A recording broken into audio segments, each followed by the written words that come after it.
हुस्न के कली लागत रही चढ़ल रहे उनके ताव आज देखी अकेला कदी हुए खेला लहबई लुका दादा बड़ी तो करेला ये सखी का बताइयो करा बारे में हो कब से रहे भूरिया लऊ पलंग पढ़ाही दी हुए भाभी भाभी कही के हमारा के सखी रे माहिर दी हुए ले कमी लगावला हम सखी रे जी एक सन कइले बा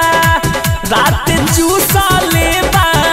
हिक भद देवरा उठलली आदि एक सन कइले बा रात चूसा लेबा हिक भद देवरा उठलली आदि एक सन कइले बा रात चूसा लेबा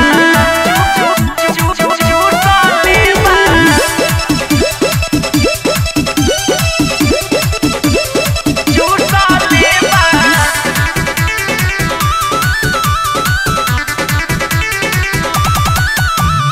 राइटर संदेश विशाल भात कहेला आधा बात आदे दाबी दाबी मोरा जो बना में कदिले बा सखी धा